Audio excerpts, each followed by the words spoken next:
অন্যদিকে ঘুরপথে কিভাবে ভারত একটা রেলপথ চালু করেছিল যেখানে ঘুরপথে বাংলাদেশের মধ্যে থেকে সহজেই সেভেন সিস্টার্সে পৌঁছানো যাবে, ঠিক সেইটাও বন্ধ করে দেয় ভারত এবং ফলে সেই দিক থেকে বাংলাদেশের সমস্ত ইনভেস্টমেন্ট বন্ধ হয়ে যায়, ব্যবসা বাণিজ্যে বন্ধ হয়ে যাওয়ায় ক্ষতির মুখে তারা পড়ে। ঠিক এই প্রসঙ্গে আমি আরও একটা বিষয় বলে রাখতে চাইবো যে ভারতের এই সেভেন সিস্টার্সকে টার্গেট কিন্তু বাংলাদেশ একার নয় এবং পাকিস্তানের ক্ষেত্রে মিলিত এবং কোনোভাবে এক প্রকার বিশেষজ্ঞদের মত যে ক্ষেত্রে কিন্তু আমেরিকান শক্তিও কাজ করতে পারে বলে মনে করা হচ্ছে। প্রাসঙ্গিক আমি বলে রাখতে চাইবো, অত্যন্ত প্রাসঙ্গিক বিষয়টা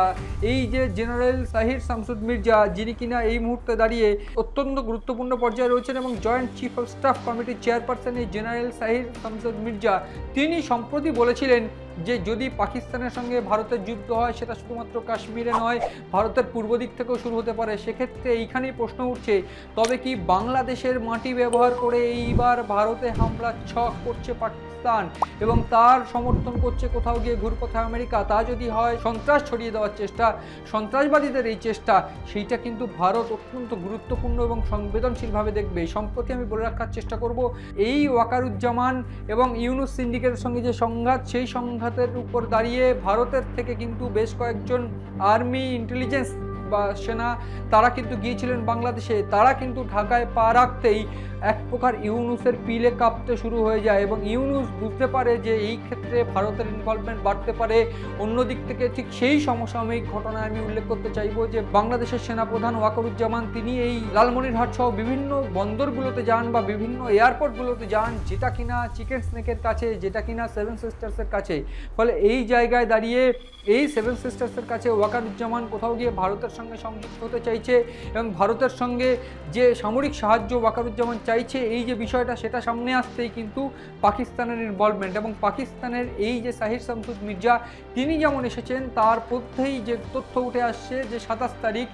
এর মধ্যেই যে বাংলাদেশের বিভিন্ন গুরুত্বপূর্ণ উপদেষ্টা এবং পাকিস্তানের যারা রয়েছেন বিদেশ সচিবরা তারা কিন্তু এই মুহূর্তে বৈঠক করেছেন, বিভিন্ন কর্তারা বৈঠক করেছেন এবং সম্প্রতির বৈঠকের পর বেশ কয়েকটি ক্ষেত্রে কিন্তু প্রেস ব্রিফ তারা দিয়েছে এবং সেই প্রেস ব্রিফে পরিষ্কার হয়ে যাচ্ছে কিভাবে সামরিক থেকে শুরু করে অর্থনৈতিক ব্যবসাও কিন্তু এই মুহূর্তে বাংলাদেশ এবং পাকিস্তান আরও নিজেদের মধ্যে গভীরতা বাড়াতে শুরু করেছে। এবং ঠিক সেইখানে দাঁড়িয়ে প্রশ্ন উঠছে, জামাতকে সামনে রেখে বা জামাতকে কি কোথাও এই দায়িত্ব দিতে চলেছে বা গোটা বাংলাদেশকে সঁপে দিতে চলেছে ইউনুস এবং সেক্ষেত্রে তিনি গদিতে থাকবেন এবং সমস্ত কিছু চালাবে জামাত? এখানেই প্রশ্ন উঠছে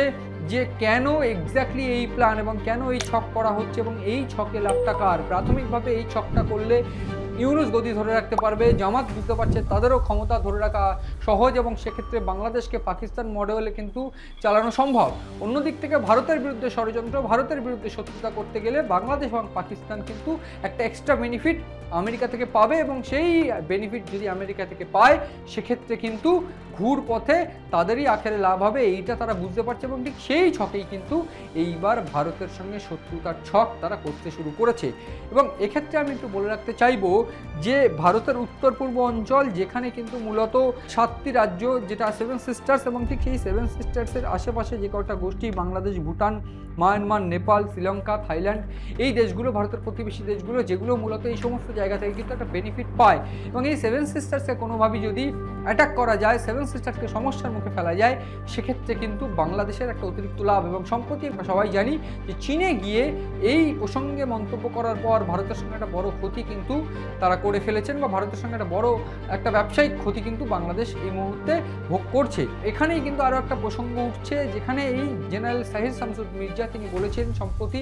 যে কোনোভাবে যদি ভারতের সঙ্গে পাকিস্তানের যুদ্ধ হয় সেক্ষেত্রে কাশ্মীর নয় বরং পূর্ব দিক থেকেও কিন্তু হামলা হতে পারে। সেক্ষেত্রে এই উত্তর পূর্ব দিক থেকে যদি হামলা করার চেষ্টা করা হয় সেক্ষেত্রে সম্প্রতি এই সাহির শামসুদ মির্জার ফের বাংলাদেশ সফর এবং বাংলাদেশ সফরে গিয়ে এইরকম একটা ম্যাপ, সেক্ষেত্রেই বিতর্ক উঠছে, দানা বাজছে আরও প্রশ্নের এবং সেখানেই প্রশ্ন উঠছে তাহলে কি আরও গভীর ষড়যন্ত্র বাংলাদেশ লিপ্ত এবং গভীর ষড়যন্ত্র লিপ্ত হয়ে ভারতের এই সেভেন সিস্টার্স বা চিকেন স্নেককে টার্গেট করার চেষ্টা করছে? যদিও এই প্রসঙ্গে বলে রাখতে হবে ভারতের চিকেন স্নেক বা সেভেন সিস্টার্স সেটা কিন্তু খুব সহজে পাবে না তারা বা খুব সহজ হবে না। তার কারণ এই মুহূর্তে দাঁড়িয়ে ভারত যে টেকনোলজি ডিআরডিওর তরফ থেকে, হালের তরফ থেকে ডিফেন্স সেক্টরে যে উন্নত প্রযুক্তির যে সিস্টেম বা ইকুইপমেন্ট ভারত ব্যবহার করে, সেটা এই মুহূর্তে হাল থেকে শুরু করে প্রচণ্ড থেকে শুরু করে অন্যান্য যেসব সেনাবাহিনী রয়েছে, সেনাবাহিনীর বিভিন্ন গুরুত্বপূর্ণ উইংস এই সেভেন সিস্টার্সে রয়েছে, সেইটা কিন্তু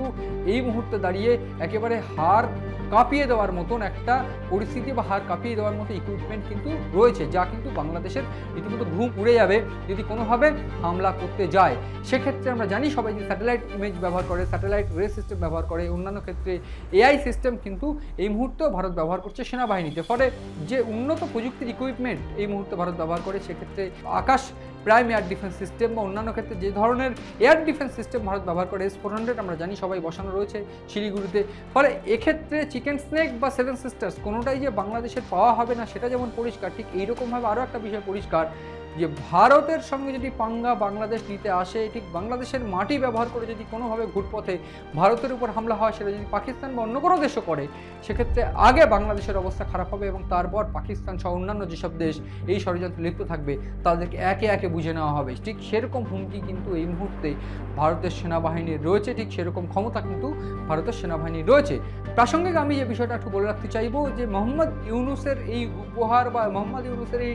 ম্যাপ বিকৃত বিষয় নিয়ে কোনোভাবেই কিন্তু এখনও অবধি কোনো একেবারে সরকারি বিবৃতি না আসলেও এটা পরিষ্কার যে ভারত কিন্তু এই গোটা বিষয়কে আশঙ্কা বা উদ্বেগের চোখেই দেখছে এবং কোনোভাবে কিন্তু বাংলাদেশকে ক্ষমা করা হবে না, ঠিক এইরকম মনোভাবেই কিন্তু ভারতীয় সেনাবাহিনী রয়েছে। ফলে সেই সব দিকে নজর রয়েছে আমাদের, নজর রাখুন আপনারাও সিএন ডিজিটালের পাতা।